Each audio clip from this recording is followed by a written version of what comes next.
Home construction in the Valley is good. That's good. It is good. That's good. Mm-hmm. After years of lagging behind the population growth, Phoenix has finally caught up on housing supply, at least for now. A new Axios analysis shows that the Valley's home construction has outpaced population growth, which is easing pressure on prices and rentals. But nationally, apartment construction is slowing fast. 21% drop from last year's record pace. Developers pulling back.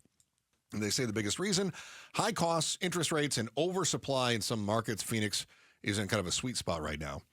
But they also say, don't expect this to hang on very long. So if it doesn't hang on real long, then what does that do to the price of rentals, the price of housing, the price of all those things? Same thing. You would presume up? Exactly what it's been doing. Creeping up. Yeah, it starts to go back up. Yeah. Slowly. Well, then that's a supply and demand issue. One of the shortcomings that we have when we start trying to explain the economy is that we oversimplify it. Sure. And we say it's supply and demand. And you go, oh, it is. Okay, so there's enough houses and there's people to buy the houses. That would make sense, right? And they go, well, no, because you have to factor in mortgage rates. What do you mean you have to factor in? Well, then you also have to consider HOA regulations. What?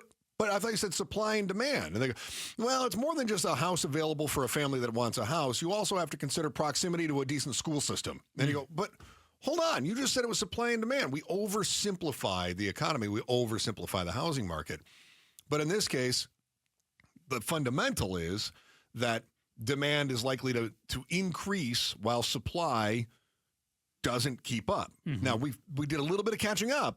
We were building faster than we needed to. Yeah, we were behind. Try to catch up. We were behind on supply about 10 years ago. Right. So big time building boom, then ended up slowing down. Now we are kind of at that sweet spot right now, but we're expected to see demand outpace supply here again in the next year or two. But I have good news. I love good news. I do have good news. You're not going to like my good news. Let me decide if I like it or not. Okay. Here's the good news about that.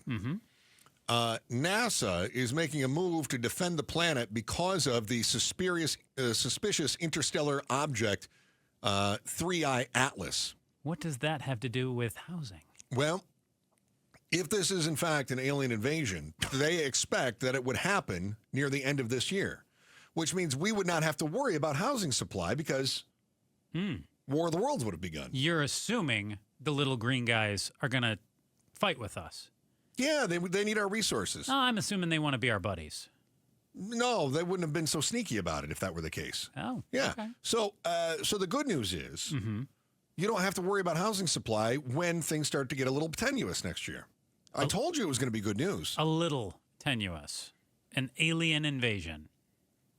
Well, but that's going to, like, all of a sudden you're not worried about No, I just want to be clear. A little tenuous. No, things would get a little tenuous with the housing market. Oh. But we don't have to worry about that because We'd global be destruction. facing the end of the world. Yes. Well, if it's not the alien invasion, it's going to be AI. So, I mean, it's going to be something. See, now you're putting an optimistic spin on it. I like that.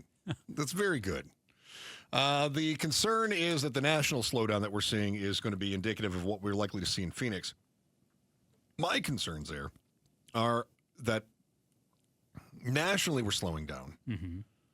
Phoenix follows suit. Every market's going to be a little bit different. That's how we end up with the averages nationwide. My concern is whether or not this is an indicator of 2026. If I were to ask you right now, will 2026 be a better year economically for the United States as a whole? Not Wall Street, because I'm starting to see a bigger and bigger divide between Wall Street and Main Street. Yeah. Well, I got news for you, too. I don't think Wall Street's a bubble, but I do think we're going to see Wall Street recede on some of those gains that they've had over the last year or two here as well. There's a lot of weird speculation from people who have a lot of money right now. Yeah. So is 2026 going to be a better year economically than 2025 was? Oh, man. Because I think if you'd have said in 2024, will 2025 be better, you would have said yes. Yeah. Because the indicators we had, now remember, they went back and they revised a bunch of the unemployment numbers later on, but from what we thought in 2024, and then electing a businessman to be the president, you thought, oh, things are going to get better. I'm going to give you a very Joe answer. Oh, what percentage No, of 2026 give you an answer. do you think we'll see up days I'm not on the going to answer market? it with a question, but I'm going to give you a very Joe answer. Okay. I think the start of the year is going to be worse than this year. But Okay, well, that's fair. But I think by the summer, by the fall of 2026, I think things will be better than what they were in 2025. I'm going to give you a very crisp question. Uh-huh. Why? What leads you? What's the information you're using to come to that? Vibe check. And I do still think we are headed towards recession, which I think if we hit, we'll hit first quarter of next year. And then I think we will start to lift out of that. We'll actually know and start to see the true impact of the tariffs. And my guess is that if the president is right, I want to believe that he is, that we will start to see the economy gain some certainty and that we will move out of that by the third quarter of next year. So stability once the tariffs, the dust settles from the tariffs. That's and what you're we thinking? figure out, we've been talking recession for a couple of years. If it's going to hit, I believe it's actually going to hit fairly soon here. And that we'll know the true impact of everything that's going on. Again, we don't really even see numbers right now. We're Because taking the government's guesses at what the numbers are. Yeah. That is my best prediction. Yeah. What do you think? I'm a little less optimistic. I think you use good logic. Well, I always try to be optimistic. I know you do. I like to believe the best. I'm a little less optimistic. Okay. And you think next year was going to be worse? I do. Okay. I don't think we're not looking at Great Recession or Great Depression. No. I still have huge reservations about the tariffs.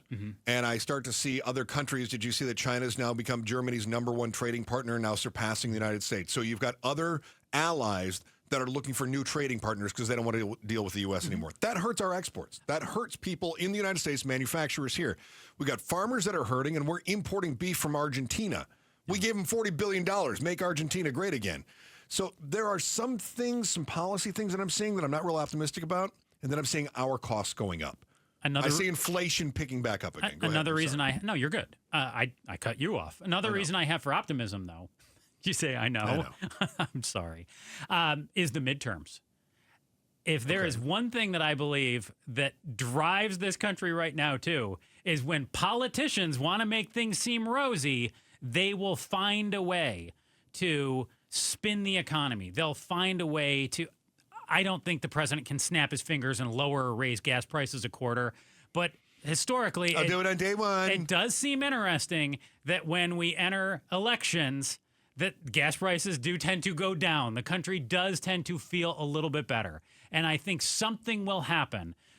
Might benefit the Democrats more, might benefit the Republicans more, but I think when politicians need your vote, they will find a way to spin, which will increase the vibe of the country as well. All right. I see you on that one.